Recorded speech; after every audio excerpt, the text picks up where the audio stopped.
Finally आसीगला Odisha police तरफ SI रो admit card written exam पाई।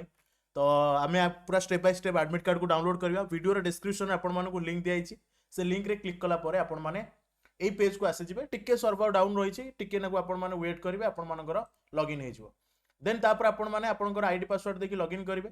Login देखो एमती आसीजिवो क्लिक कला परे एठी तुमरो रजिस्टर्ड मोबाइल नंबर हे गला बा तुम रजिस्ट्रेशन आईडी हो गला बा आधार नंबर हो गला कौन सी जिनस दबो एटी पासवर्ड दबो लॉगिन करिवो। जदि कई पासवर्ड को भूली जाइछ तो एटी फॉरगॉट पासवर्ड ऊपर क्लिक करके तुम माने नुवा पासवर्ड क्रिएट करके भी लॉगिन करिवो।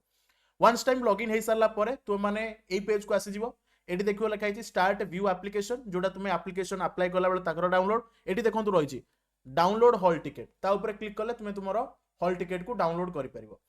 तो एडमिट कार्ड आसी सारी गोटे बहुत बड़ अपडेट एवं एडमिट कार्ड रो लास्ट पेज रे आपण माने देखिबे एटी एग्जाम डेट आपनकर एटी मेंशन कराई पेपर 1 8/3/2025 रिपोर्टिंग टाइम 9टा रहउची गेट क्लोजिंग हो 9:30 रे एवं एग्जामिनेशन टाइम होउची 10टा रु 11:30। ये गला तुमरो सिटिंग 1 जो सिटिंग रे तुमरो कोन हबो ना प्रथम पेपर 1 टा हबो ठीक अछि।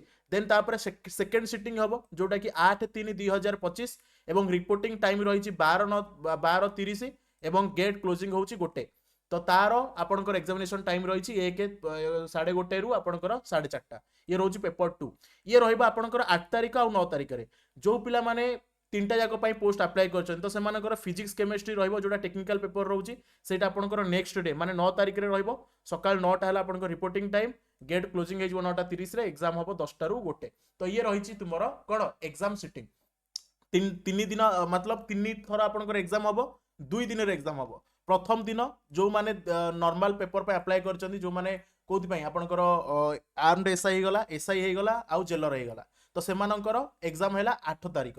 जो पिला माने फायर सर्विस पे अप्लाई करछन से माने आउ गोटे एक्स्ट्रा पेपर देबे 9/3/2025 रे जोटा आपनकर नेक्स्ट डे रहइबो। एवं यार पूर्वरु मु आपन मानु गोटे वीडियो रे कहिछि को भली भाबर आपनकर एग्जाम करा जिवो कोन कोन आपन मानको फॉलो करिवो आपन माने कोन आपनकर जो रहिछि रूल रेगुलेशन ताको फॉलो करिवे पूर्व वीडियो रे कहि सारिछि।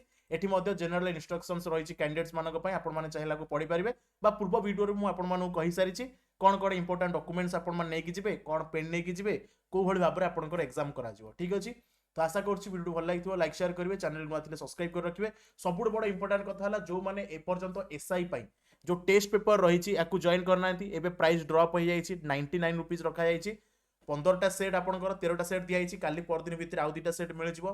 एग्जाम रिलेटेड क्वेश्चंस आपण मानक पई रहइबो एसआई लेवल क्वेश्चन रहइबो। वीडियो डिस्क्रिप्शन डायरेक्ट लिंक रही बाय नाउ ऊपर क्लिक करके आपण माने एथरे जॉइन हे परिबे। धन्यवाद।